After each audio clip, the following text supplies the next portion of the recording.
What's up, y'all? Dristan here. You just saw a couple clips from my live streams I've been doing under the moniker Far Beyond Dristan, and in those live streams I've been getting a lot of requests for like a tone tutorial on how I get my Dimebag tone, so I'm going to be diving into that today in this video. So first I will talk about the potential ways that you can get a Dimebag tone these days. Obviously number one is the Amplitude plugin that came out, the Dimebag Darrow Amplitude 5 plugin, and that's what I'm using. But also, if you can get an IR of the Randall Jaguar speaker, that's about 80% of the tone, so you don't even have to worry about the way that you drive the amp or anything like that, or trying to find a Randall amplifier to emulate. You can find that on Ola England's channel, because I do use that one from time to time, but for this I'm going to be talking about the Amplitude plugin.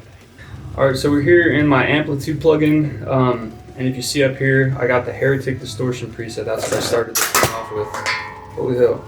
That's what I started this thing off with. So all of these settings, I didn't mess with any of this at all, except for turning this gain on the pre-EQ3 up here to max. I usually keep this gate off and use my Studio One gate when I'm doing the actual live stream, but for the purpose of this video, I turned it on. So now when we go in here through my chain, I completely disabled this second amplifier and cab and everything like that. If you see on our mixer right here, I completely muted the bus. I didn't see a need to use both of these amps. Honestly, I should just turn this off to save myself some CPU, huh? So if we go over here to my main channel though, I did do a little bit of something different with the amplifier. You can see I engaged the pull switch. I got my treble at 4, middle at 4, bass at 5, presence at 5, reverb to 0, and the gain and the master would have stayed the same too. So I'm not doing too much crazy right here. But when we get into the cab section, that's where I started messing with things a little bit.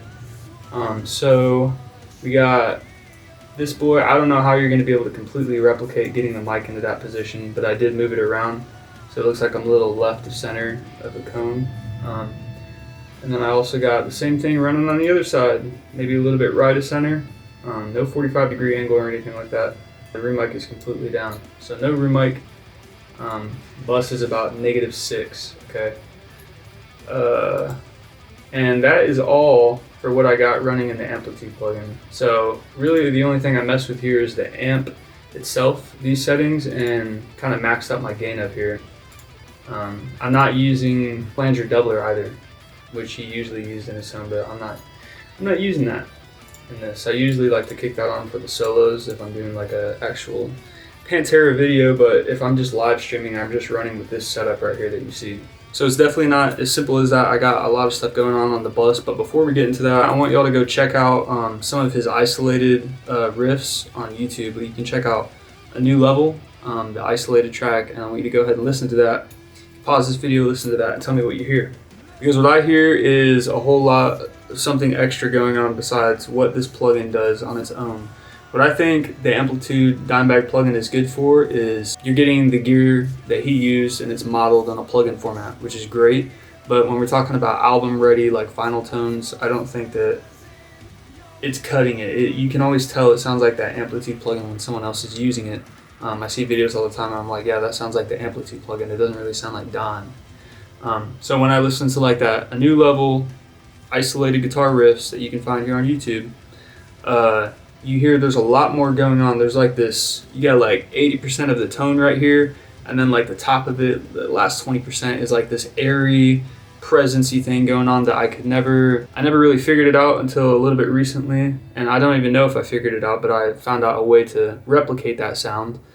And what I did is just put a bunch of console emulation. Like I emulated it going into analog consoles, which is probably a huge factor in the way that his tone, you know how people said, or he referred to himself saying that like a lot of people say my tone is warm despite not having tubes. Well, that could potentially be because, you know, he was using like an analog parametric EQ running into the front, the little EQ pedal, and then also like when he records everything, you know, they're going through thousands of dollars of outboard gear and everything like that. So what I ended up using, I'm going to show you here in a second.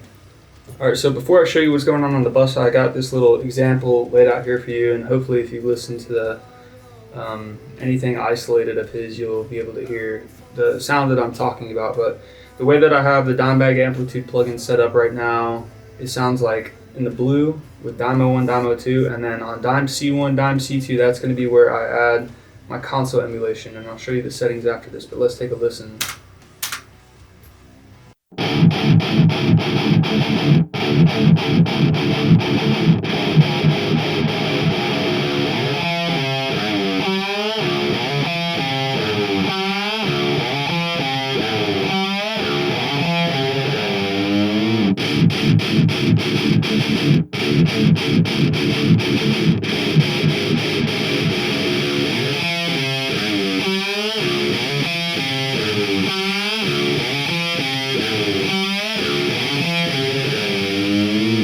Some of y'all, that may just sound like just a lot of EQ. I agree that you could probably get from this tone to that tone with EQ, but it's not going to sound quite the same.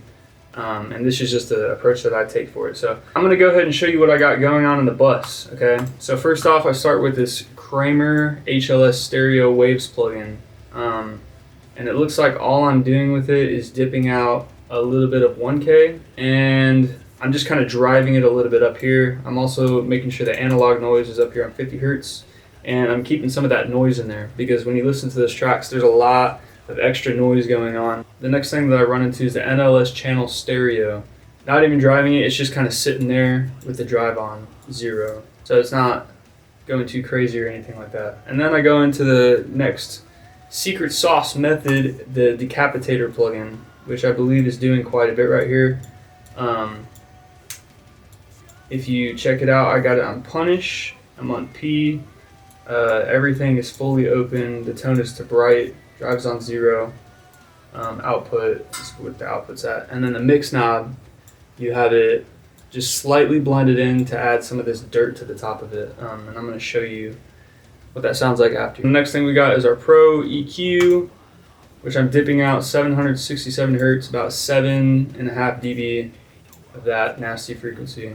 Very honky. Pro EQ2, I'm doing a lot more on here. I'm bumping out some 45 hertz, like the low rumble. Taming the palm mutes probably a little bit with this 160 here. Actually just completely taking it out, not even using like a dynamic compression. And then I got a little bump up at 2.30K, a little dip at 3.32K, probably something harsh. And then I'm bumping some 5K hertz at 1.39 decibels, and then a big bump at 8.73 just to give it some shine. So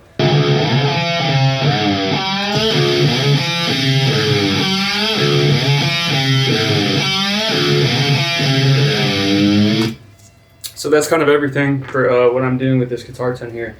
That's what you're hearing in my live streams. Also, I'll go ahead and talk about this. I got like a little bit of bus compression for whatever reason. It's just guitar that's going on here and a little vocal. I'm also using NLS bus stereo up here, which this Nevo, it adds quite a bit of like top end to it. I'll go ahead and let you hear that.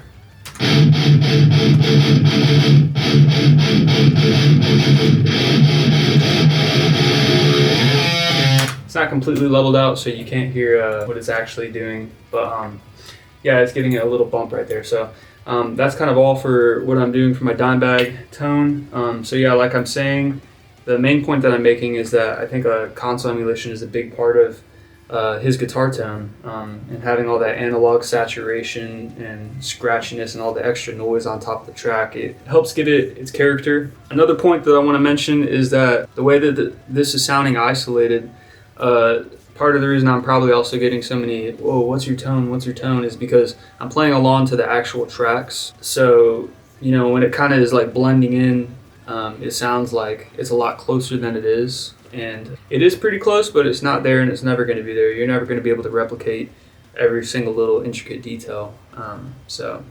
But you can get close, and I find that using a lot of this analog saturation and virtual channels and extra noise like the decapitator and everything like that help you get closer to getting the finalized album ready Dimebag guitar tone. So in conclusion, with the Amplitude plugin, like I said before, I think you're going to get the model gear, but the extra stuff that you add on top of it is going to be what gets you closer to that final Dimebag tone. So thank you for watching. I hope you enjoyed this video, and I'll see you next time.